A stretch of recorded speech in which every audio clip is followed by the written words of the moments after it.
தேவ செய்தியின் தலைப்பு தேவ தரிசனமும் தேவன் நடத்தும் பாதையும். ஆபகுக்கின் புஸ்தகம் 2வது அதிகாரம் 3வது வசனம். குறித்த காலத்துக்கு தரிசனம் இன்னும் வைக்கப்பட்டிருக்கிறது, முடிவிலே அது விளங்கும், அது பொய் சொல்லாது.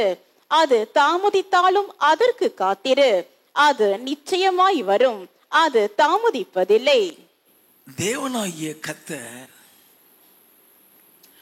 ஒரு நபரை உலக தோற்றத்திற்கு முன்னே கிறிஸ்துவுக்குள் தெரிந்து கொள்கிறார் என்று அப்போஸ்தலனாகிய பவுல் எபேசியருக்கு எழுதின நிருபம் 1வது அதிகாரம் 4வது வசனத்திலே எழுதியிருக்கிறார். அப்படி தேவனாகிய கர்த்தர் ஒரு நபரை உலக தோற்றத்திற்கு முன் கிறிஸ்துவுக்குள் தெரிந்து கொள்வாரானால் அந்த நபரை குறித்து ஒரு திட்டம் அல்லது ஒரு தரிசனம் வைப்பார். தேவனாகிய கர்த்தர் ஒரு நபர் மீது வைக்கிற திட்டம் அல்லது தரிசனத்திற்கும் அவருடைய வாழ்க்கைக்கும் சம்பந்தமே இருக்காது. நல்லா தெரிந்து கொள்ள வேண்டும். அவர் வைக்கிற திட்டம் அல்லது வைக்கிற தரிசனம் என்று சொல்லுவது உங்களுடைய எண்ணத்திற்கும் உங்களுடைய சிந்தனைக்கும் அப்பாற்பட்டு இருக்கும். The vision of or plan of God in your life is beyond your comprehension.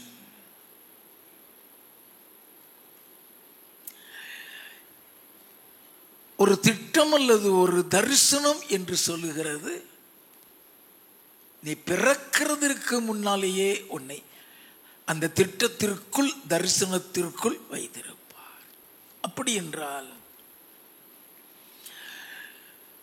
அந்த திட்டம் அல்லது தரிசனத்தின் பாதையில் வழி நடத்துவார். அதை நம்மால் புரிந்து கொள்ள முடியாது. தேவன் நடத்துகிற பாதை நாம் நினைக்கிறது போல் இருக்காது. It will be entirely different what even you think about it. நீ நினைக்கிறதை காட்டினது வித்தியாசமாயிருக்கு. ஆதலால் காத்திரு. காத்திரு சொல்லுகிறதை விட அடங்கியிருன்னு சொல்றது சரியான வார்த்தை.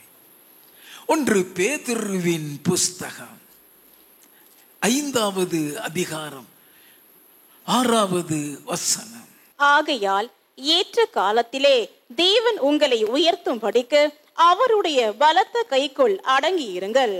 ஏற்ற காலத்திலே தேவன் உங்களை உயர்த்தும்படிக்கு அவருடைய பலத்த கரத்திற்குள் அடங்கி இருக்கிறார். தேவன் ஒரு நபர் மீது வைத்திருக்கிற திட்டமோ தரிசனமோ உங்களுடைய சிந்தனைக்கு அப்பாற்பட்டு இருக்கும் என்று சொன்னேன். ஆகவே அந்த திட்டம் அல்லது தரிசனத்தை அவ்வளவு ஈஸியாக நிறைவேற்ற பிசாசு விட மாட்டான். எல்லாம் கவனிக்க வேண்டாம். அதற்கு விரோதமா பல போராட்டங்களை உங்களுடைய வாழ்க்கையில் கொண்டு வருவான். நல்லா தெரிந்து கொள்ள வேண்டும்.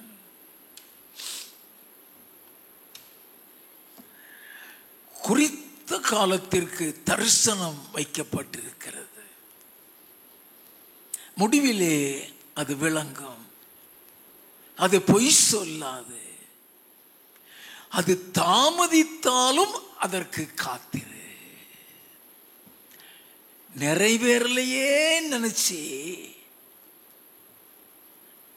உதாசீனப்படுத்திடாதன்னு அர்த்தம். நல்லா கவனித்துக் கொள்ள வேண்டும். அது நிச்சயமாய் வரும், அது தாமதிப்பதில்லை.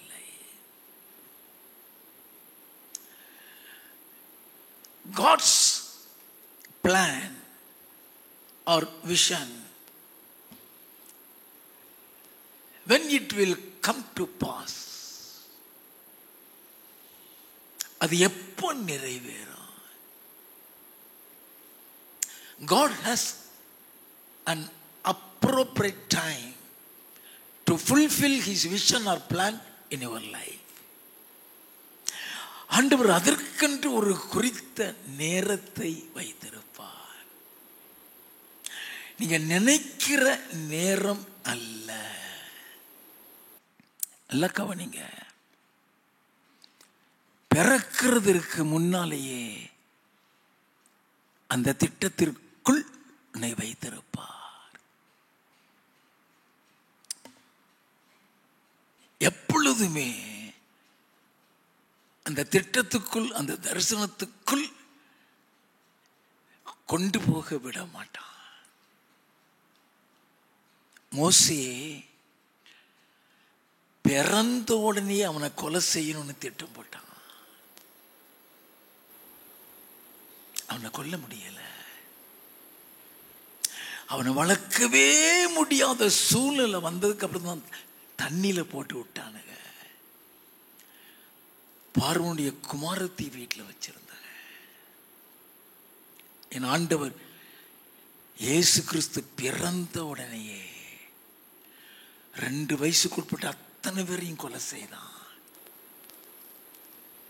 நல்லா கவனிங்க, தேவன் உன் மீது ஒரு திட்டம் தரிசனம் வச்சுட்டா அது நிறைவேறும் வரைக்கும் மரணம் உன்னை தொடவே முடியாது.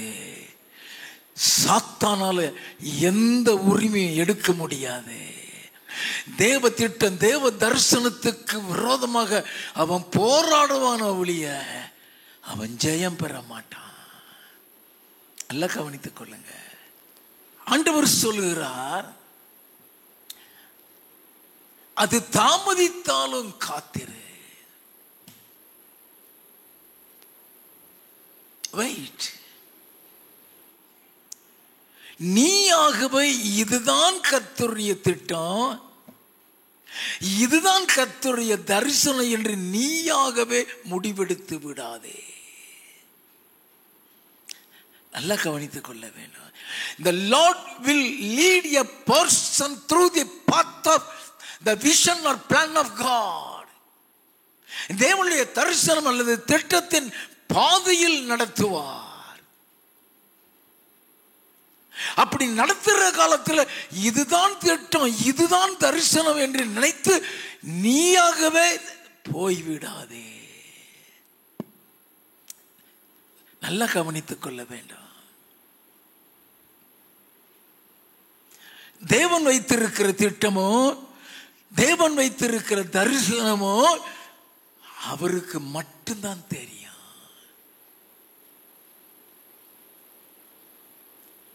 நல்லா கவனித்துக் கொள்ள வேண்டும். அந்த தரிசனத்துக்குள் உன்னை கொண்டு செல்லும் வரை காத்திரு. இயேசு கிறிஸ்து மீது தேவன் வைத்திருந்த திட்டம் அல்லது தரிசனம் நிறைவேற காத்திருந்தார். நல்லா கவனிங்க. எபிரேயரின் புஸ்தகம் 10வது அதிகாரம் 5 முதல் 7 வசனங்கள். ஆகையால் அவர் உலகத்தில் பிரவேசிக்கும் போது பலியையும் காணிக்கையையும் நீர் விரும்பவில்லை, ஒரு சரீரத்தை எனக்கு ஆயத்தம் பண்ணினீர். சர்வாங்க தகன பலிகளும் பாவ நிவாரண பலிகளும் உமக்கு பிரியமானதல்ல என்றீர்.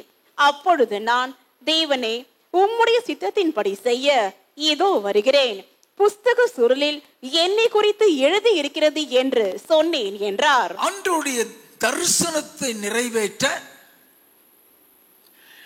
அவருடைய சித்தத்தை நிறைவேற்ற அவருக்கென்று ஒரு சரீரத்தை ஆயத்தம் பண்ணினார். அந்த திட்டம், அந்த தரிசனத்திற்குள் போகிறதற்கு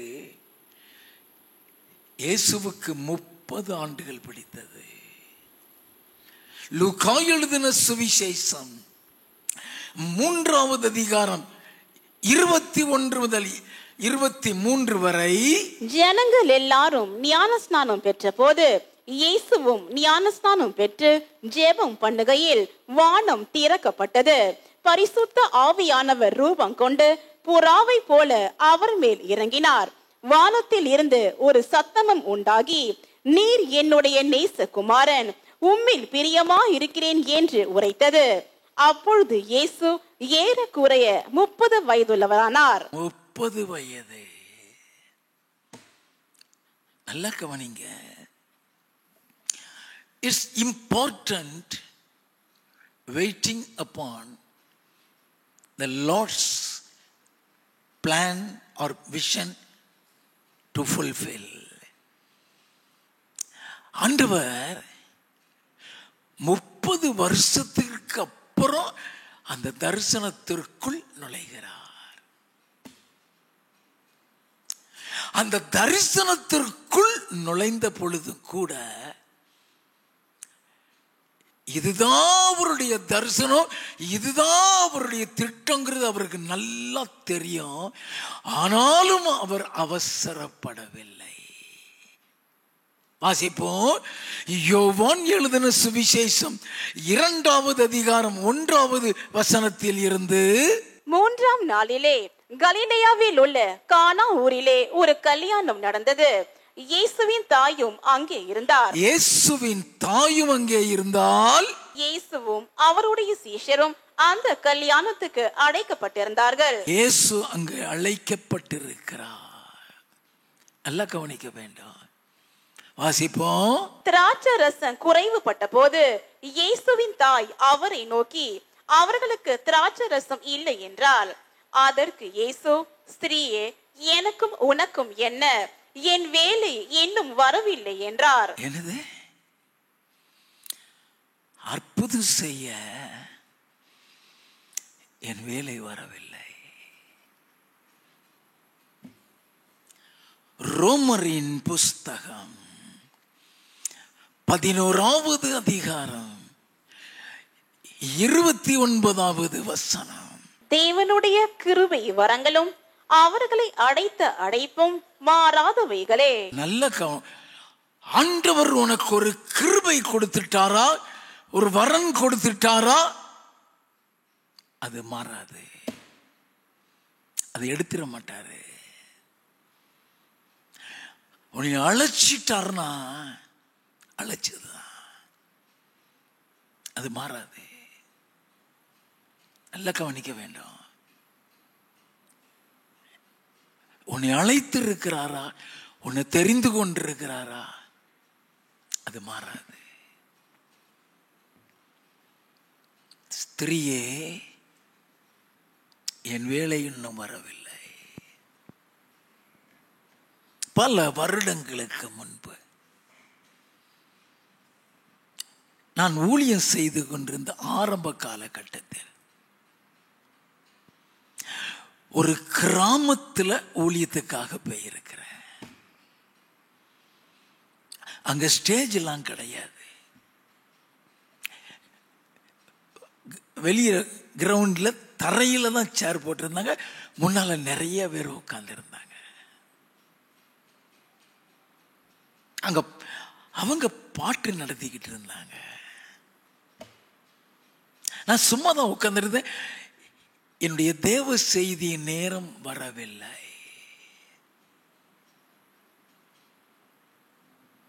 அந்த நேரம்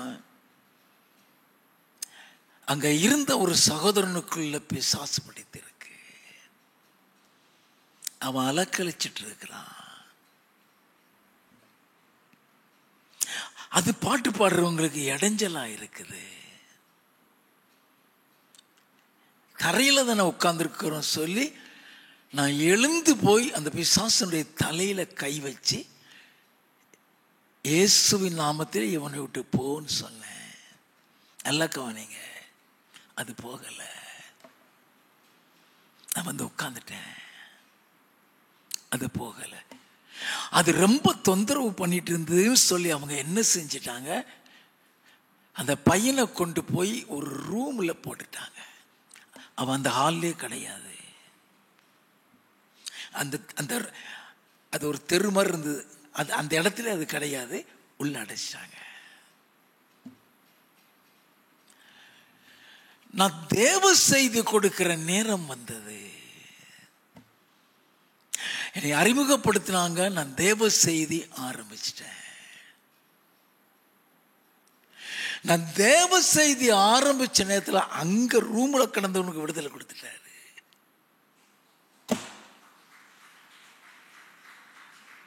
நான் தேவ செய்தி கொடுத்து முடிக்கவே இல்லை. அப்பமே அவனை கொண்டு வந்து முன்னால உட்கார வச்சுட்டாங்க.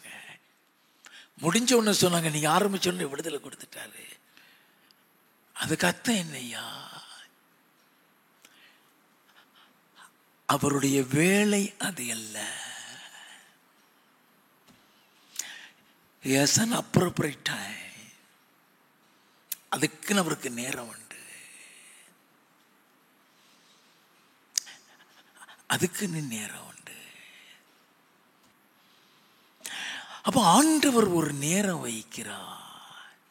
அதுதான் சொல்ற, ஸ்திரியே என் வேலை இன்னும் வரவில்லை.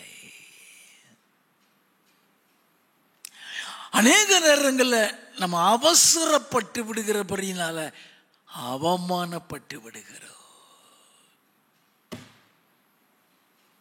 நல்ல கவனிக்க வேண்டும். தேவனுடைய கிருபை வரங்களும் அவர் அழைத்து அழைப்பும் ஒரு நாளும் மாறாது. அதைதான் இயேசு கிறிஸ்து சொன்னார். யோவான் எழுதின சுவிசேஷம் 2வது அதிகாரம் 5வது வசனம். அவருடைய தாய் வேலைக்காரரை நோக்கி, அவர் உங்களுக்கு என்ன சொல்லுகிறாரோ அதன்படி செய்யுங்கள் என்றால். அவர் உங்களுக்கு என்ன சொல்லுகிறாரோ, நல்லா கவனிக்க வேண்டும், அதன்படி செய்யுங்கள். அவங்க நேரம் அவர்கிட்ட போய் நிற்கிறாங்க. அடொரே திராட்சரசம் குறைஞ்சிருச்சு.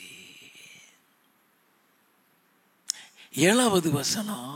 இயேசு வேலைக்காரரை நோக்கி, ஜாடிகளிலே தண்ணீர் நிரப்புங்கள் என்றார். அவர்கள் அவைகளை நிறைய நிரப்பினார்கள். அவர் அவர்களை நோக்கி, நீங்கள் இப்பொழுது மொண்டு பந்தி விசாரிப்பு காரனிடத்தில் கொண்டு போங்கள் என்றார். நல்லா கவனிக்க வேண்டாம். ஆண்டவர் he never likes recommendation. நல்லா தெரிந்து கொள்ள வேண்டாம். he never likes recommendation. இந்த வேதத்தை வாசித்தீங்கன்னா, இயேசுவின் தாய் அங்க இருந்தாலாம். இயேசுவ மாதிரி அவளும் ஒரு கெஸ்ட், இயேசுவும் ஒரு கெஸ்ட், அவளும் ஒரு கெஸ்ட். அவ அந்த குடும்பத்தில் உள்ள உறுப்பினர் அல்ல. she was also invited. நீ ஏன் வந்து சொல்லுகிற? என்ன அழகா சொல்வாரி, ஸ்திரியே எனக்கும் உனக்கும் என்ன?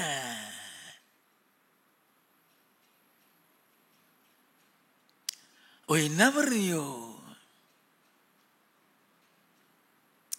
when the Lord will perform miracle.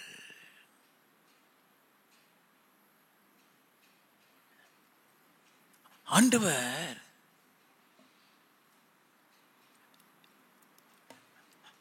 அற்புதம் செய்ய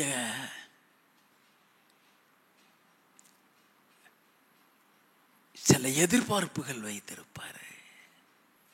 நல்லா கவனிங்க. யோவான் எழுதின சுவிசேஷம்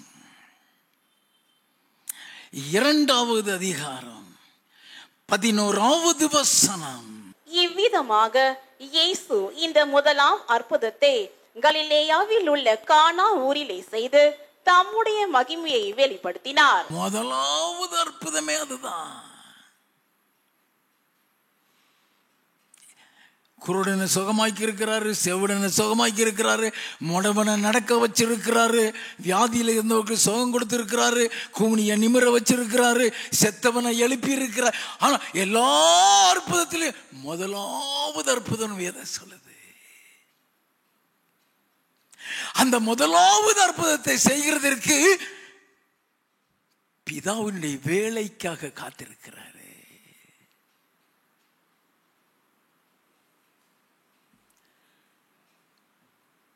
அப்படி இல்லை, அது என்ன சொல்லிருக்கு?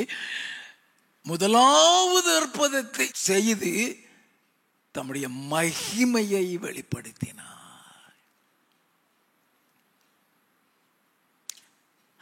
அதுல தேவன் மகிமைப்படுவார். நல்லா கவனித்துக் கொள்ள வேண்டும்.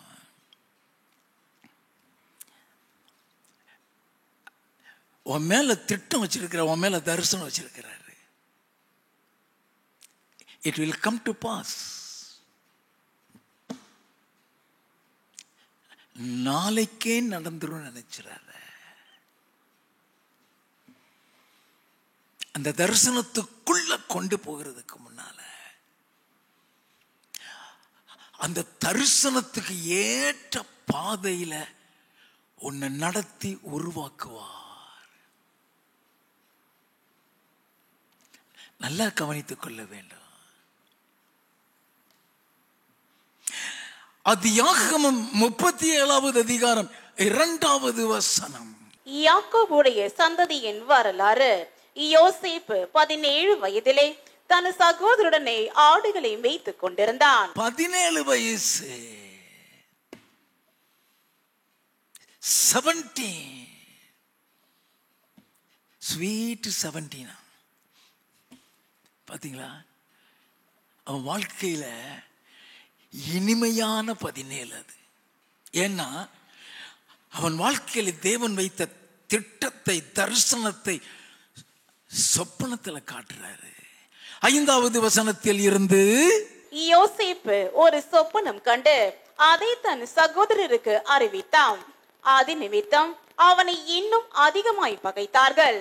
அவன் அவர்களை நோக்கி, நான் கண்ட சொப்பனத்தை கேளுங்கள். நாம் வயலில் அறுத்த அரிகளை கட்டி கொண்டிருந்தோம்.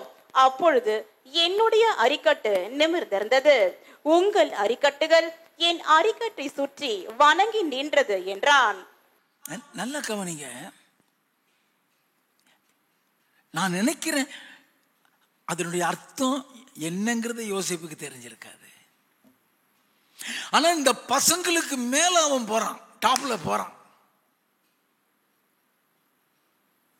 இவனுக்கு எல்லாரும் அவன் முன்னால வந்து பணிஞ்சு நிற்கிறாங்க. அதுதான் இந்த சொப்பனத்தின் அர்த்தம். ஆனா எங்க கொண்டு போறாரு, எப்படி கொண்டு போறாருன்னு தெரியாது. இந்த தரிசனம், அவன் மீது வைத்த தரிசனத்தை அவனுக்கு தேவன் வெளிப்படுத்தும் போது 17 வயசு. நான் சொன்னேன், உன் வாழ்க்கைக்கும் தேவன் உன் மீது வைத்திருக்கிற திட்டம் அல்லது தரிசனத்திற்கும் சம்பந்தமே இருக்காது. It's beyond your comprehension. நல்ல கவனிங்க. ஆதியாகமம் 41வது அதிகாரம் 39வது வசனத்தில் இருந்து, பின்பு பார்வோன் யோசேப்பை நோக்கி, தேவன் இவை எல்லாவற்றையும் உனக்கு வெளிப்படுத்தி இருக்கிறபடியால் உன்னை போல விவேகமும் ஞானமும் உள்ளவன் வேறொருவன் இல்லை. நீ என் அரண்மனைக்கு அதிகாரியாயிருப்பாய். நீ என் அரண்மனைக்கு அதிகாரியாயிருப்பாய்.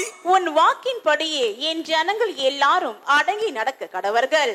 சிங்காசனத்தில் மாத்திரம் உன்னிலும் நான் பெரியவனாயிருப்பேன் என்றான்.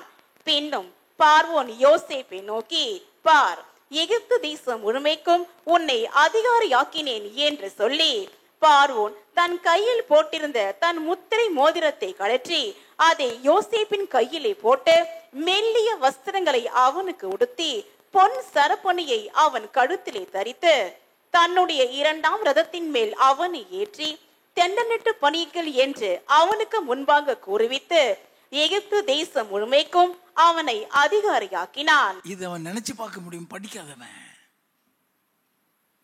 அவன் படிக்காதவன், அவன் ஆடு மேய்ச்சிக்கிட்டு இருந்தவன். நல்லா கவனிங்க,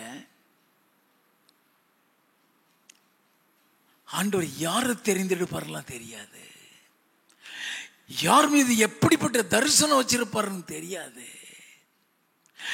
இந்த நிலைமைக்கு வருவான்னு யோசேப்பு கூட நினைச்சிருக்க மாட்டான். நல்லா கவனிக்க வேண்டாம். இந்த தரிசனம் நிறைவேறினது எப்போ? 46வது வசனம். யோசேப்பு எகிப்தின் ராஜாவாகிய பார்வோனுக்கு முன்பாக நிற்கும் போது 30 வயதாயிருந்தான். 30 வயது. அவன் சொப்பனம் எப்படி நிறைவேறுகிறது? 42வது அதிகாரம் 6வது வசனம். யோசேப்பு அத்தேசத்துக்கு அதிபதியாயிருந்து தேசத்தின் ஜனங்கள் யாவருக்கும் விற்றான். நல்ல கவனிங்க, அந்த தேசத்துக்கே அதிபதி, ராஜா ஸ்தானத்தில் இருக்கிறான். அவன் சிங்காசனத்தில் மட்டும்தான் ராஜா பெரியவன், அதிகாரம் இல்லை இவன் தான். வாசிப்போம். யோசேப்பின் சகோதரர் வந்து முகம் குப்புற தரையிலே விழுந்து அவனை வணங்கினார்கள். முகம் குப்புற விழுந்து வணங்கினார்கள். சொப்பனம் அப்படியே ditto. It will definitely come to pass.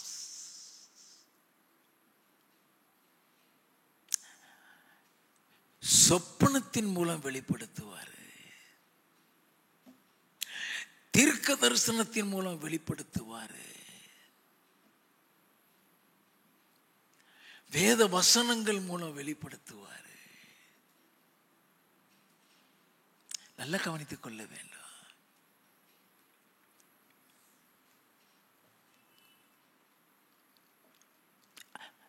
17 வயசுல பார்த்த சொப்பனம் நிறைவேறினது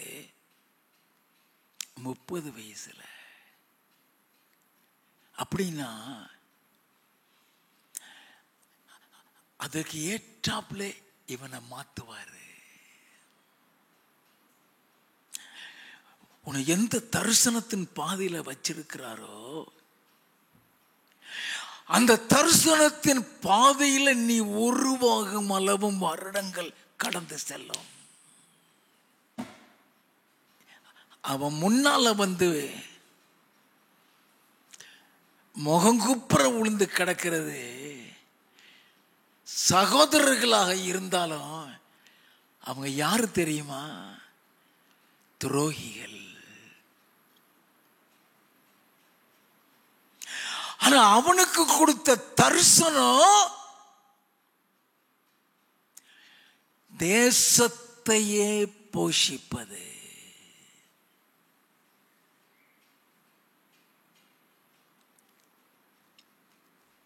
நல்லா கவனிக்க வேண்டும். தேசத்தையே போஷிப்பது. அந்த தரிசனத்துக்கு ஏற்றாக்குல அவனை எப்படி உருவாக்கினார் தெரியுமா? வேதத்தை எடுத்து வாசித்தீங்கன்னா ஆதியாகமம் 37வது அதிகாரம் 2வது வசனத்தை வாசிங்க. யாக்கோபுடைய சந்ததியின் வரலாறு. யோசேப்பு 17 வயதிலே தன் சகோதரருடனே ஆடுகளை மேய்த்து கொண்டிருந்தான். அந்த இளைஞன் பில்கால் சில்பால் என்னும் தன் தகப்பனுடைய மறுமனை ஆட்டிகளின் குமாரோடு இருந்து அவர்களுடைய துன்மார்க்கத்தை தன் தகப்பனுக்கு சொல்லி வருவான். துன்மார்க்கத்தை சொல்லி வருவான். நேசிப்பானுங்களா? இவன் பரிசுத்தவன் தான், ஆனா துன்மார்க்கத்தை சொல்லி வருவான். நேசிப்பாங்களா? நேசிக்க மாட்டான். ஆனா அவனுக்கு வைத்திருக்கின்ற திட்டம், அவனுடைய தரிசனம் நல்லவனோ கெட்டவனோ எல்லாவனையும் போஷிக்கணும்.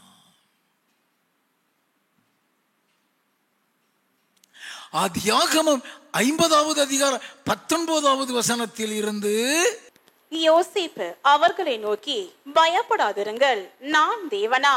நீங்கள் எனக்கு தீமை செய்ய நினைத்தீர்கள். தீமை செய்ய நினைத்தீர்கள். தேவனோ இப்பொழுது நடந்து வருகிறபடியே வெகு ஜனங்களை உயிரோடே காக்கும்படிக்கு அதை நன்மையாக முடிய பண்ணினார். அநேக ஜனங்களை காப்பாற்றுகிற ஒரு தரிசனம், அநேகரை போஷிக்கிற ஒரு தரிசனம்.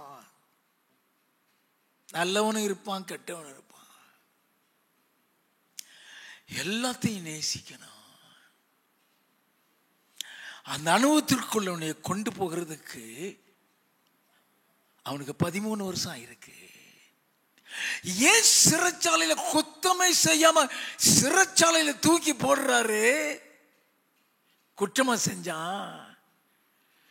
அங்க இருக்கிற அத்தனை திருட்டு பயல்களோடையும் பழகணும், அன்பு காட்டணும்.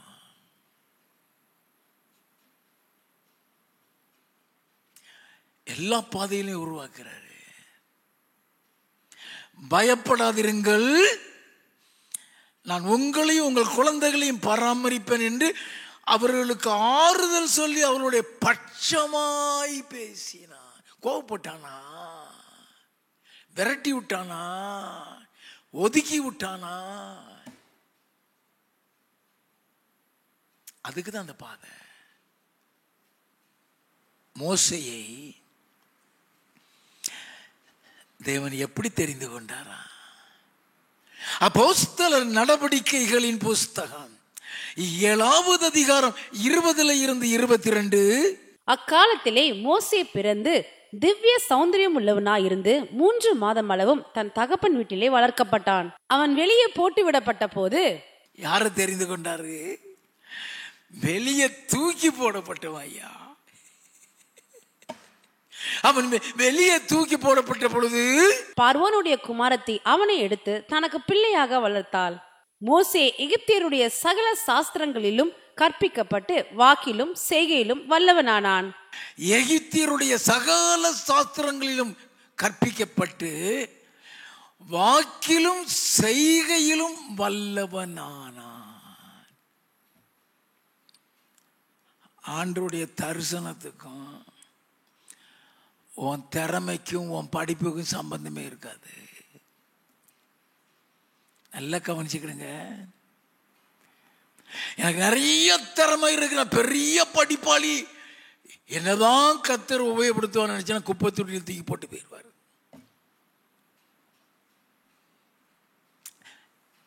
நல்லா கவனிக்கணும்.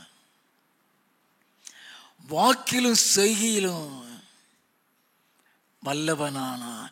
வாசிப்போம். அவனுக்கு 40 வயதான போது இஸ்ரவேல் புத்திரராகிய தன்னுடைய சகோதரரை கண்டு சந்திக்கும்படி அவனுடைய இருதயத்தில் எண்ணம் உண்டாயிற்று. என்னது?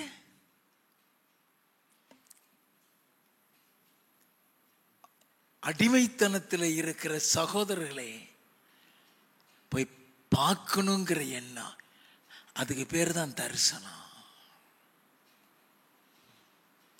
அது தேவன் கொடுக்கிறது. அவனா மாமிசத்தில் போய் பார்க்க போறான்னு நினைச்சிடாதீங்க. அவன் தாய் அவனுக்கு எவ்வளவுதான் சொல்லி கொடுத்து வளர்த்தாலும் அப்படிலாம் தரிசனம் வந்துடாது.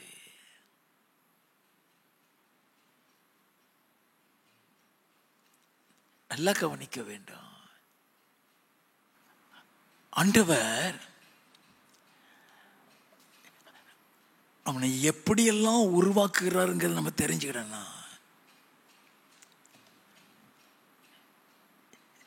செய்திகளை நல்லா கவனிங்க. உங்களை குறித்து திட்டம் வச்சிருக்கிறாரு, தரிசனம் வச்சிருக்கிறாரு.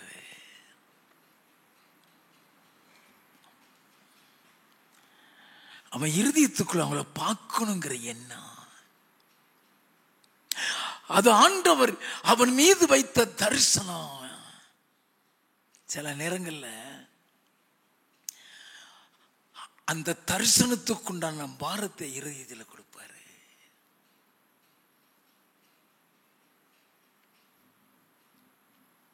எனக்கு ஊழியம் இருக்குது, ஊழிய பாரம் இருக்குது,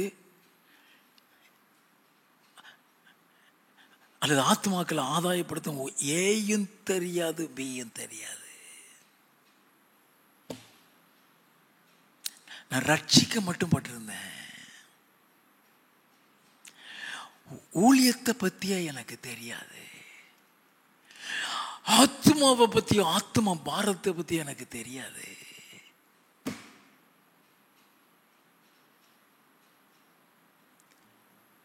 நான் ரட்சிக்கப்பட்டதுக்கு அப்புறம் ஆபீஸ்ல இருந்து நானும் என் மனைவியும் ஆபீஸ்ல இருந்து வீட்டுக்கு பைக்கில் வந்துகிட்டு இருக்கிறோம். வரும்பொழுது அங்க சினிமா தியேட்டர் முடிஞ்சிருச்சு. நல்ல கவனிங்க. அந்த சினிமா தியேட்டர் முடிஞ்சதுக்கு அப்புறம் சினிமா தியேட்டர்ல இருந்து ஒரு பெரிய கூட்டம் வெளியே வர்றத பார்க்கிறேன்.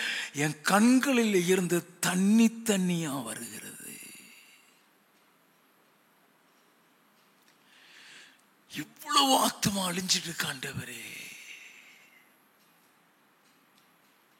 அது யாரு கொடுக்கிறா? அதுதான் தரிசனம். எனக்கு அந்த தரிசனத்தை பத்தி தெரியாது. ஆத்மாவையும் ஆத்மா பாரதிய தெரியாது. அதற்கப்புறம் ஒவ்வொரு நாளும் ஆபீஸ் முடிச்ச உடனே 5 மணிலேருந்து 5:30 அல்லது 5 to 6 வரைக்கும் நாங்க கூடி ஜெபிப்போம்.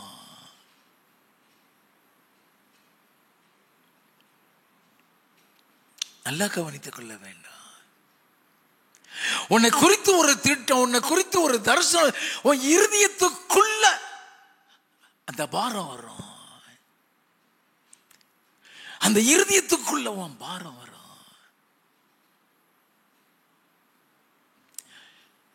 நான் ஜெபித்ததே கிடையாது,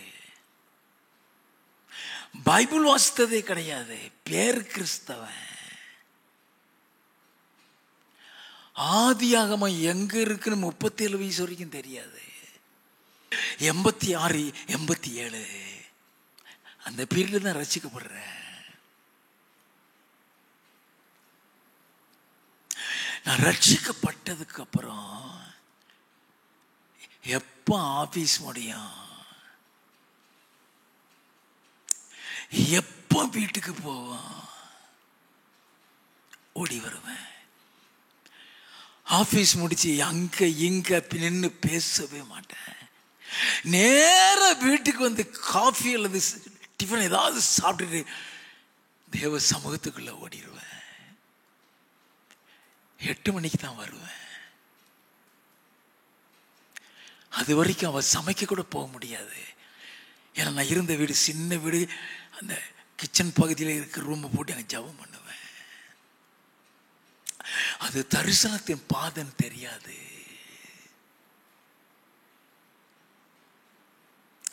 அவருடைய சமூகத்தில் போய் அதிகமா எனக்காக ஜெபிப்பேன்.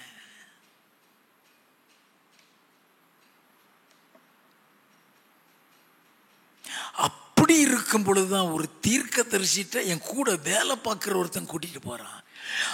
தீர்க்கதரிசியை நான் பார்த்தது இல்லை, தீர்க்க தரிசனத்தை நான் கேட்டது இல்லை, எனக்கு தெரியாது. அவர் தீர்க்க தரிசனத்துக்காக கூட்டிட்டு போறேன்னு கூட என்கிட்ட சொல்ல. அந்த தம்பி வாங்க ஒரு ஊழியக்காரருக்காக ஜெபம் பண்ணிட்டு வருவான். அப்படி ஜெபம் பண்ணும் பொழுது என்னுடைய வாழ்க்கையில நான் எப்படியெல்லாம் வாழ்ந்தேன், எப்படியெல்லாம் நினைத்து கொண்டிருந்தேன், எந்த எந்த பாதையிலாம் போனேன். ஷாக்ட்.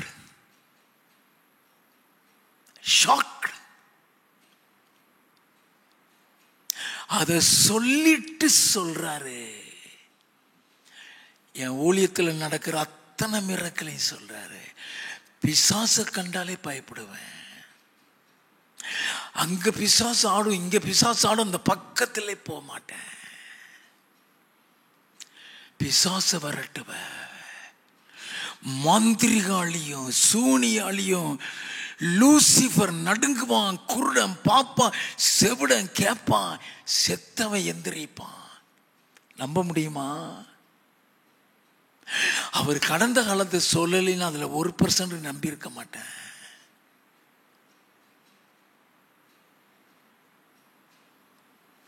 ஐயா, ஆண்டவர் என் மேல வைத்திருந்த தரிசன திட்டம் beyond my comprehension.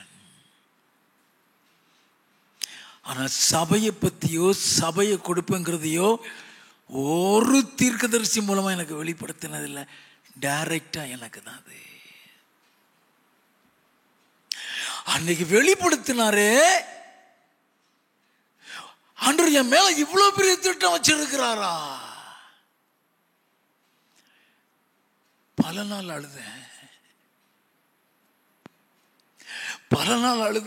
ஆண்டவரே, அதுக்கு என்ன தகுதிப்படுத்துங்க. ஆண்டவரே, என்ன தகுதிப்படுத்துங்க. அதற்கேற்ற பரிசுத்தத்தை தாங்க.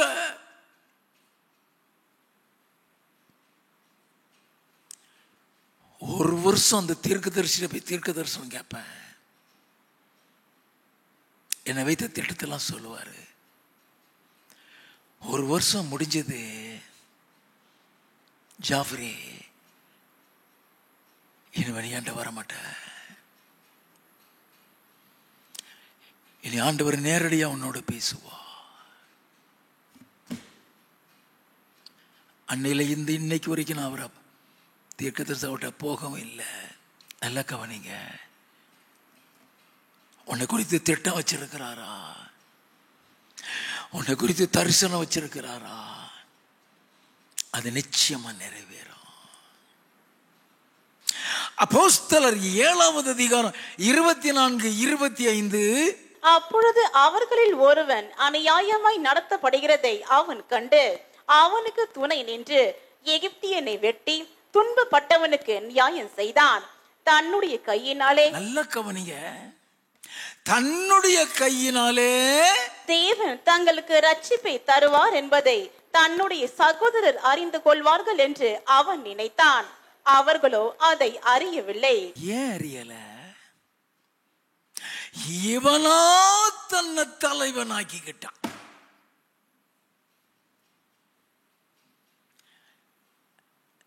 எகிப்தியருடைய சகல சாஸ்திரங்களிலும் கற்பிக்கப்பட்டு வாக்கிலும் செய்கையிலும் வல்லவன், பயங்கர பலசாலி. அவன் அடிச்சான காலி பண்ணியிருக்கான், ஆளை காலி பண்ணிடுவான். தன்னுடைய பலத்தினாலும் பராக்கிரமத்தினாலும் நம்ம தான் அவருடைய ரட்சகர், நம்ம தான் அவங்களை மீட்கக்கூடியவங்க நினைச்சுக்கிடுவாங்க. நினைச்சான். அவன் நினைப்பு தான் அவன் பொழப்பே கெடுத்துருச்சு. உன் மேல வச்சிருக்கிற திட்டம், உன் மேல வச்சிருக்கிற தரிசனம் உன் திறமைக்கும் உன் படிப்புக்கும் சம்பந்தமே இருக்காது.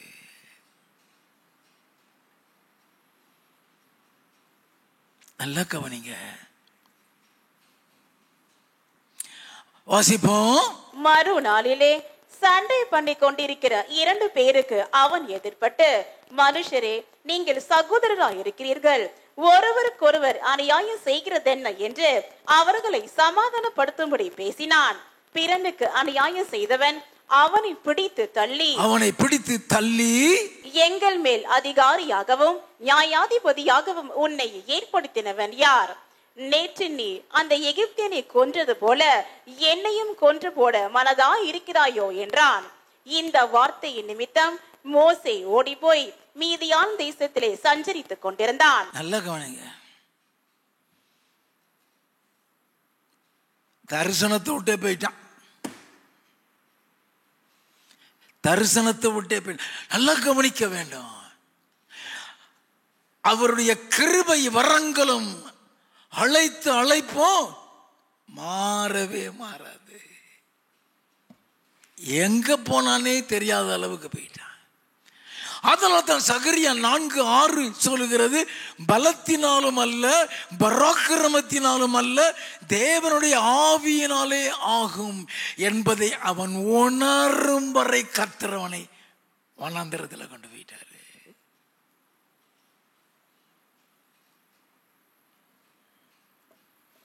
யாத்ராகமம் 3வது அதிகாரம் 1வது வசனம். மோசே மீதியான் தேசத்து ஆசாரியனாயிருந்த தன் மாமனாகிய எத்திரோவின் ஆடுகளை மேய்த்து வந்தான். அவன் ஆடுகளை வனாந்திரத்தின் பின்புறத்திலே ஓட்டி தீவு பர்வதமாகிய ஓரேப் மட்டும் வந்தான். நல்ல கவனிங்க. திறமை உள்ளவன், எகிப்தினுடைய சாத்திரத்தில் நான் கற்பிக்கப்பட்டு வாக்கிலும் வல்லவன் செய்கிலும் வல்லவனா இருந்தவன், அரண்மனையில் வாழ்ந்தவன். இப்ப என்ன செஞ்சிட்டு இருக்கிறான்? வெயிலையும் மழையிலையும் ஆட மேய்ச்சிக்கிட்டு இருக்கிறான். அதுதான் தரிசனத்தின் பாதை. அதுதான் தரிசனத்தின் பாதை. உன்னை குறித்து ஒரு பெரிய திட்டம், பெரிய தரிசனம் வைப்பாரு. ஆனா அந்த தரிசனத்தின் பாதை இருக்க கரடு முரடா இருக்கும். அந்த தரிசனத்தின் பாதையில தான் அந்த தரிசனத்துக்கு ஏத்தாக்குல உன்னை உருவாக்குவாரு.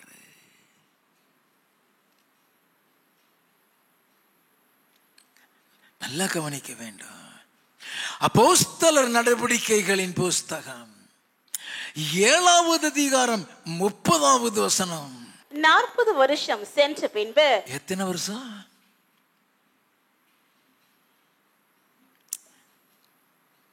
40 வருஷம். 40 years. நல்ல முதிர் வயதா இருப்பான். இப்ப அவனுக்கு வயசு என்ன தெரியுமா? 80.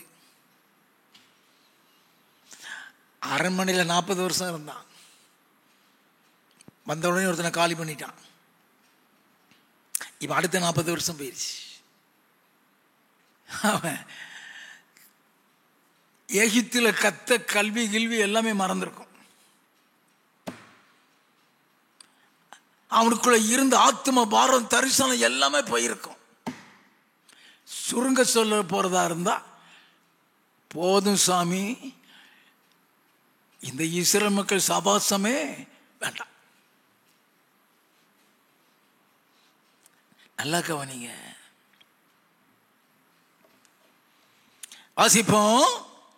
40 வருஷம் சென்ற பின்பு சீனாய் மலையின் வனாந்திரத்திலே கர்த்தருடைய தூதனானவர் முட்செடி எரிகிற அக்கினி ஜுவாலையிலே அவனுக்கு தரிசனமானார். மோசே அந்த தரிசனத்தை கண்டு அதிசயப்பட்டு அதை உற்று பார்க்கும்படி சமீபித்து வருகையில், நான் ஆபிரகாமின் தேவனும் ஈசாக்கின் தேவனும் யாக்கோபின் தேவனும் ஆகிய உன் பிதாக்களுடைய தேவனாய் இருக்கிறேன் என்று கர்த்தர் திருவுளம் பற்றின சத்தம் அவனுக்கு உண்டாயிற்று. நல்லா கவனிங்க. 40 வருஷத்துக்கு அப்புறம் அழைக்கிறாரு. தரிசனத்தை எல்லாம் மறந்துட்டான். நம்ம சுருக்கமா சொல்ல போறதா இருந்தா, இஸ்ரவேலரே மறந்துட்டான். எகிப்தும் வேண்டாம், கிகிப்தும் வேண்டாம், நம்ம உண்டு, நமக்கு கொடுத்த மனைவி 2 பிள்ளைகள் போதும், இதை வச்சு ஆட்டம் வச்சுக்கிட்டு போய்கிட்டே இருப்போங்கிற முடிவுக்கு வந்துட்டான். அப்படி வந்ததுக்கு அப்புறம் தான் கர்த்தர் அழைக்கிறார். யாத்திராகமம் 4வது அதிகாரம் 10வது வசனத்தில் இருந்து. அப்பொழுது மோசே கர்த்தரை நோக்கி, ஆண்டவரே, இதற்கு முன்னாவது தேவரீர் உமது அடியேனோடே பேசினதற்கு பின்னாவது நான் வாக்கு வல்லவன் அல்ல, நான் திக்கு வாயும் மந்த நாவும் உள்ளவன் என்றான். அன்னைக்கு தன்னாலதான் எல்லாம் முடியும் நினைச்சவன். நல்ல கவனிக்கையா, அவர் உன மேல வச்ச திட்டம் உன் சிந்தனைக்கு அப்பாற்பட்டு இருந்தா முதல்ல உன்னை 0 ஆக்கிடுவாரு. 0 ஆக்கிட்டு தான் உன்னை மேலேயே கொண்டு வருவார். என்னால் முடியும் நீ நினைச்சிட்டீனாலே 0 ஆயிடுவ. நல்லா கவனிக்க வேண்டும். உன்னால சிந்திக்க முடியாத தரிசனத்துல கொண்டு போவா. உன்னால யோசிக்க முடியாத தரிசனத்துக்குள்ள கொண்டு போவார். அதற்கேற்ற அளவு உன்னை உருவாக்குவார். அந்த உருவாக்குற காலம் நீ உடைக்கப்படுவ, நீ நொறுக்கப்படுவ, போதும் போதுங்கிற லெவலுக்கு நீ வருவாய்.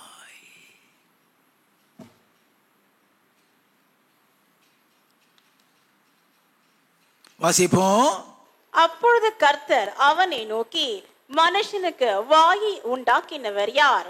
ஊமையனையும் செவிடனையும் பார்வை உள்ளவனையும் குருடனையும் உண்டாக்கினவர் யார்? கர்த்தராகிய நான் அல்லவா? ஆதலால் நீ போ, நான் உன் வாயோடே இருந்து நீ பேச வேண்டியதை உனக்கு போதிப்பேன் என்றார். அவர் சொன்னது ஒண்ணுமே அவன் காதுல போகல. இவ்வளவு சொல்றாரு இல்லையா, இதெல்லாம் அவன் காதுல போகல. என்ன ஆள விடு, என்ன வாசிப்போம். அதற்கு அவன், ஆண்டவரே, நீர் அனுப்ப சித்தமாய் இருக்கிற யாரையாகிலும் அனுப்பும் என்றான். யாரையாவது அனுப்ப, என்ன விட்டுருமையா. நல்ல கவனிங்க ஐயா.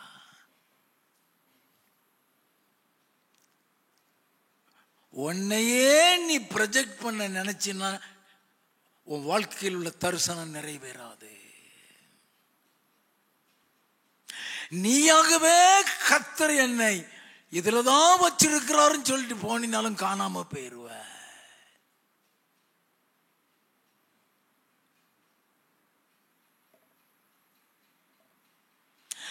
அப்போஸ்தலர் நடவடிக்கைகளின் புஸ்தகம் 7வது அதிகாரம் 35 37 வரை. உன்னை அதிகாரியாகவும் நியாயாதிபதியாகவும் ஏற்படுத்தினவன் யார் என்று சொல்லி அவர்கள் மறுதலித்திருந்த இந்த மோசேயை தானே தேவன் முச்சடியில் அவனுக்கு தரிசனமான தூதனாலே தலைவனாகவும் மீட்பனாகவும் அனுப்பினார். யாரு? ஆட்டமேச்சுக்கிட்டு இருந்தான். இப்ப அவன் மீட்பர்னு சொல்லிட்டாலே இயேசுவுக்கு சமானமானவன் அர்த்தம். மீட்பன்கிற பேர் வந்துட்டுனாலே இயேசுவுக்கு சமானம். வாசிப்போம். இவனை அவர்களை அங்கே இருந்து அழைத்து கொண்டு வந்து எகிப்து தேசத்திலேயும் சிவந்த சமுத்திரத்திலேயும் 40 வருஷ காலமாய் வனாந்திரத்திலேயும் அற்புதங்களையும் அடையாளங்களையும் செய்தான். யாரு? ஆட்டம் வச்சுட்டு அவனை குறித்த பெரிய தரிசனம் நிறைவே. ஐயா, சமுத்திரத்தை 2 பிளந்தவன். என்னை விட்டுருங்க ஆண்டவரையும் சொன்னானே. அவனை குறித்த பெரிய திட்டம் அது. வாசிப்போம். இஸ்ரவேல் புத்திரரை நோக்கி, உங்கள் தேவனாகிய கர்த்தர் உங்கள் சகோதரந்து என்னை போல ஒரு தீர்க்கதரிசியை உங்களுக்காக எழும்ப பண்ணுவார், அவருக்கு செவி கொடுப்பீர்களாக என்று சொன்னவன் இந்த மோசேயே. என்னை போல ஒரு தீர்க்கதரிசன் இயேசுவை குறித்து சொல்லப்பட்டிருக்கு. நீங்க உபாகமம் 18:18 வாசித்தீங்கன்னா அப்படியே இருக்கும். அப்படின்னா இந்த மோசேயினுடைய தரிசனம் நிறைவேறணும்னா இயேசுவின் குணாதிசயம் இவனுக்கு வர வேண்டும்.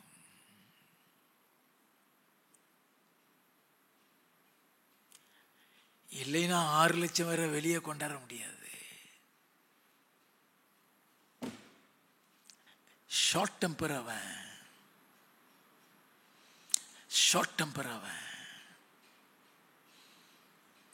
அடிச்சிருவான், எதுக்கு எடுத்தாலும் அடிச்சிருவான்.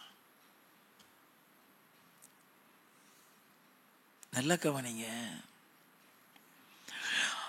அந்த தரிசனத்துக்கு ஏற்றாக்கள் அவனை மாத்துவாரு, அந்த தரிசனத்துக்கு ஏற்றாக்கள் அவனை உருவாக்குவாரு. இந்த மோசேயை எப்படி உருவாக்குனார் தெரியுமா? இந்த 40 ஆண்டுகள் ஆடு மேய்ச்சானே, இந்த 40 ஆண்டுகள்ல அவனை எப்படி உருவாக்கினார் தெரியுமா? என்னாகமம் 12வது அதிகாரம் 3வது வசனம். மோசேயானவன் பூமியில் உள்ள சகல மனிதரிலும் மிகுந்த சாந்த குணமுள்ளவனாய் இருந்தான். நல்லா கவனிங்க, மிகுந்த சாந்த குணம் உள்ளவன். 7வது வசனம், என் தாசனாகிய மோசேயும் அப்படிப்பட்டவன் அல்ல, என் வீட்டில் எங்கும் அவன் உண்மையுள்ளவன். உண்மையில் ஒரு ஆடு மிஸ் ஆயிட முடியாது. மாமனுடைய ஆட்டம் தான் மேய்ச்சான், யாக்கோபு மாதிரி. மழையிலையும் நடத்தணும், வெயிலையும் நடத்தணும். 100 ஆடு கொண்டு போனா திரும்பி வரும்போது 100 ஆடு இருக்கணும். உண்மையை கற்றுக்கொண்டான், சாந்தத்தை கற்றுக்கொண்டான். யாத்ராகமம் 32:32, ஆகிலும் தேவரீர் அவர்கள் பாவத்தை மன்னித்தருளுவீரானால் மன்னித்தருளும், இல்லாவிட்டால் நீர் எழுதின உம்முடைய புஸ்தகத்தில் இருந்து என் பேரை கிறுக்கி போடும் என்றான். நல்ல கவனிங்க, என் பேரே கிறுக்கி போட்டுருங்க. அர்ப்பணிப்பு. சகோதரனை சகோதரிய, உன்னை குறித்து தேவன் ஒரு திட்டம், ஒரு தரிசனம் வைக்கிறாரா? அந்த திட்டம், அந்த தரிசனம் நிறைவேறும்னா அந்த திட்டம் தரிசனத்துக்கு ஏற்றாக்க உன் வாழ்க்கையை மாற்றுவா. அந்த வாழ்க்கையை, அந்த தரிசனம் பரலோகத்தோடு இணைக்கப்பட்டிருக்கும். நல்ல கவனித்துக் கொள்ள வேண்டும். உன் மீது ஆண்டவர் ஒரு திட்டம், ஒரு தரிசனம் வச்சா பிசாசு நிறைவேற்ற விட மாட்டான்னு சொன்னேன். அநேக பொறாமைகளை எழுப்பி விடுவான். சொப்பனம்தான் கண்டா பொறாமை. ஆதியாகமம் 37வது அதிகாரம் 5வது வசனம், யோசேப்பு ஒரு சொப்பனம் கண்டு அதை தன் சகோதரருக்கு அறிவித்தான். ஒரு சொப்பனத்தை கண்டு அறிவிக்கிறான். 8வது வசனம், அப்பொழுது அவன் சகோதரர் அவனை பார்த்து, நீ எங்கள் மேல் துரைத்தனம் பண்ணுவாயோ, நீ எங்களை ஆள போகிறாயோ என்று சொல்லி அவனை அவன் சொப்பனங்களின் நிமித்தமும் அவன் வார்த்தைகளின் நிமித்தமும் இன்னும் அதிகமாய் பகைத்தார்கள். ஏன் பகைக்கிறாங்க? 11வது வசனம், அவன் சகோதரர் அவன் மேல் பொறாமை கொண்டார்கள். பொறாமை. Don't be happy. ஆண்டவர் என் மேல பெரிய தரிசனம் வச்சு சொல்லிட்டாருன்னு சந்தோஷப்பட்டுறாத. அதற்கு விரோதமான பொறாமைகள் உண்டு. உன் இருதயத்தை பக்குவப்படுத்தணும். எந்த தரிசனத்தின் பாதையில் நீ போனாலும் பொறாமை இருக்கும். பொய்ருன்னு மட்டும் நினைக்காதீங்க, பொய்ருன்னு நினைக்காத, இருக்கும். பொறாமைக்கு மத்தியில தான் கர்த்தர் உன்னை டாப்ல கொண்டு போவார். ஒரு பொறாமை உன்னை சேதப்படுத்த முடியாது. அவன் மீது பொறாமை போட்டாங்க, அவனை வித்து போட்டாங்க, குழியில போட்டாங்க. அத்தனை பேர் வந்து காலில் வந்து உளுந்து கிடந்தான். ஆதியாகமம் 26வது அதிகாரம் 1வது வசனத்தில் இருந்து, ஆபிரகாமின் நாட்களில் உண்டான பஞ்சத்தை அல்லாமல் பின்னும் ஒரு பஞ்சம் தேசத்தில் உண்டாயிற்று. அப்பொழுது ஈசாக்கு பெலிஸ்தருக்கு ராஜாவாகிய அபிமெலேக்கினிடத்தில் கேராருக்கு போனான். கர்த்தர் அவனுக்கு தரிசனமாகி, நீ எகிப்துக்கு போகாமல் நான் உனக்கு சொல்லும் தேசத்திலே குடியிரு, இந்த தேசத்திலே வாசம் பண்ணு, நான் உன்னோடு கூட இருந்து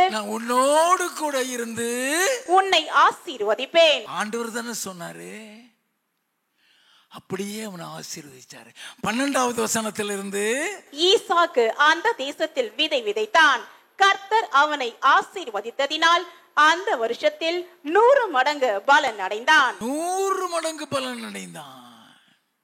வாசிப்போம். அவன் ஐஸ்வர்யவனாகி வர வர விருத்தி அடைந்து மகா பெரியவனானான். அவனுக்கு ஆட்டு மந்தையும் மாட்டு மந்தையும் அநேக பணிவிடைக்காரரும் இருந்தபடியினால் பெலிஸ்தர் அவன் பேரில் பொறாமை கொண்டு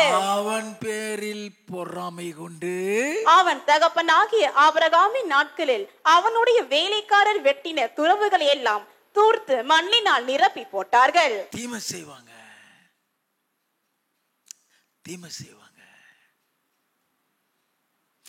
யோசேப்புக்கு எப்படிப்பட்ட தீமை செய்ய நினைச்சாங்க தெரியுமா? நீங்களோ எனக்கு தீமை செய்ய நினைத்தீர்கள் அப்படிதான் சொல்லுவான். யோசேப்புக்கு என்ன தீமை செய்ய நினைச்சாங்களா? ஆதியாகமம் 37வது அதிகாரம் 18-20. அவர்கள் அவனை தூரத்தில் வர கண்டு அவன் தங்களுக்கு சமீபமாய் வரும் முன்னே அவனை கொலை செய்யும்படி சதி யோசனை பண்ணி ஒருவரை ஒருவர் நோக்கி, இதோ சொப்பனக்காரன் வருகிறான், நாம் அவனை கொன்று இந்த குழிகள் ஒன்றிலே அவனை போட்டு ஒரு துஷ்ட மிருகம் அவனை பட்சித்தது என்று சொல்லுவோம், வாருங்கள், அவனுடைய சொப்பனங்கள் எப்படி முடியும் பார்ப்போம் என்றார்கள். எப்படி முடியும்? உன் தரிசனத்துக்கு விரோதமா தான், உன் மீது வைத்த திட்டத்துக்கு விரோதமா தான். எதைக்குமே முக்கியத்துவம் கொடுத்துறாத, எதையுமே மதிக்காத. உன் மேல வச்ச திட்டம், உன் மேல வச்ச தரிசனம் நிறைவேறிய தெரியும். யாராலையும் அதை நீக்கவே முடியவே முடியாது. சங்கீத புஸ்தகம் 106வது சங்கீதம் 16-18 வரை. பாளையத்தில் அவர்கள் மோசேயின் மேலும் கர்த்தருடைய பரிசுத்தனாகிய ஆரோனின் மேலும் பொறாமை கொண்டார்கள். பூமி பிளந்து தாத்தானை விழுங்கி அபிராமின் கூட்டத்தை மூடி போட்டது. என்னது? பொறாமை கொண்டார்களா மோசே மீது? என்னாகமம் 11வது அதிகாரம் 14-15. இந்த ஜனங்கள் எல்லாரையும் நான் ஒருவனாய் தாங்க கூடாது, எனக்கு இது மிஞ்சின பாரமாயிருக்கிறது. உம்முடைய கண்களிலே எனக்கு கிருபை கிடைத்ததானால், உம்முடைய கண்களில் எனக்கு கிருபை கிடைத்ததானால், இப்படி எனக்கு செய்யாமல் என் உபத்திரவத்தை நான் காணாதபடிக்கு, என் உபத்திரவத்தை நான் பாராதபடிக்கு இப்பொழுதே என்னை கொன்று போடும் என்று வேண்டிக் கொண்டான். என்னையா முகமுகமா பேசினவன், முகமுகமா பேசினவன் எந்த அளவுக்கு பொறாமைக்கு மத்தியில போயிருப்பான், எந்த அளவுக்கு அவன் சாகத்தக்கதாக வேதனைப்படுத்தியிருப்பாங்க. பிதாவினுடைய சித்தத்தை செய்யதான் இயேசுவே வந்தாரு. அவர் மீது பொறாமை. மத்தேயு எழுதின சுவிசேஷம் 27வது அதிகாரம் 17வது வசனம். பொறாமையினாலே அவரை ஒப்பு கொடுத்தார்கள் என்று பிலாத்து அறிந்து அவர்கள் கூடி இருக்கையில் அவர்களை நோக்கி, எவனை நான் உங்களுக்கு விடுதலையாக்க வேண்டும் என்றிருக்கிறீர்கள்? நல்ல கவனிங்க. பொறாமையினால் அவரை ஒப்பு கொடுத்தார்கள் என்று பிலாத்து அறிந்து. பொறாமை.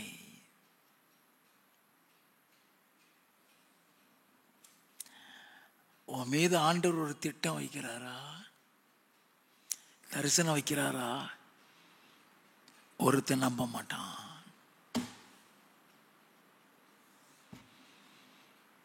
ஆதியாகமம் 37வது அதிகாரம் 6 இருந்து. அவன் அவர்களை நோக்கி, நான் கண்ட சொப்பனத்தை கேளுங்கள். நாம் வயலில் அறுத்த அரிகளை கட்டி கொண்டிருந்தோம். அப்பொழுது என்னுடைய அரிக்கட்டு நிமிர்ந்திருந்தது, உங்கள் அரிக்கட்டுகள் என் அரிக்கட்டை சுற்றி வணங்கி நின்றது என்றான். என் அரிக்கட்டை சுற்றி வணங்கின்றது என்றான். அப்பொழுது அவன் சகோதரர் அவனை பார்த்து, நீ எங்கள் மேல் துரைத்தனம் பண்ணுவாயோ, எங்கள் மேல் துரைத்தனம் பண்ணுவாயோ, நீ எங்களை ஆள போகிறாயோ என்று சொல்லி நம்பினாங்களா? வாசிப்போம். அவனை அவன் சொப்பனங்களின் நிமித்தமும் அவன் வார்த்தைகளின் நிமித்தமும் இன்னும் அதிகமாய் பகைத்தார்கள். பெத்தவன் கூட நம்ப மாட்டான். 10வது வசனம்.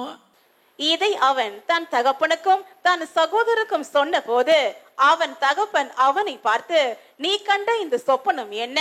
நானும் உன் தாயாரும் உன் சகோதரரும் தரை மட்டும் குனிந்து உன்னை வணங்க வருவோமோ என்று அவனை கடிந்து கொண்டான். நல்ல நம்ப மாட்டான். இயேசு மீது கூட பிறந்தவனே நம்பலையா?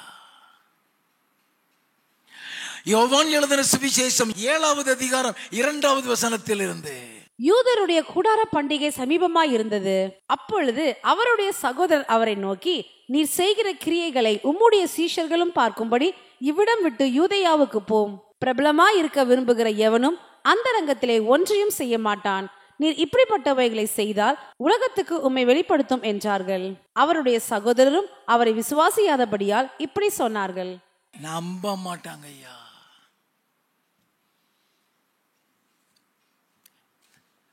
பவுல் ரட்சிக்கப்பட்டான், ஒளித்துக்கு வந்துட்டான், கர்த்தரை தரிசித்தான் சொல்லி ஒரு பயம் நம்பல.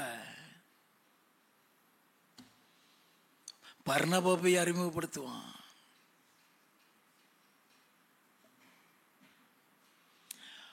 உன்னை கர்த்தர் தெரிந்து கொண்டாரா?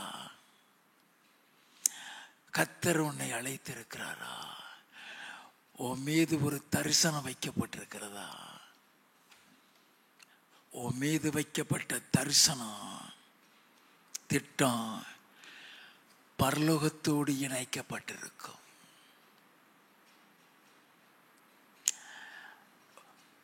அந்த திட்டம், அந்த தரிசனம் பரலோகத்தோடு இணைக்கப்பட்டு உன் வாழ்க்கையில் நிறைவேறி நீ பரலோகத்தில் இருக்கும்போது அந்த தரிசனத்துக்கு ஏற்ற பலனை பெறுவாய். அல்லேலூயா.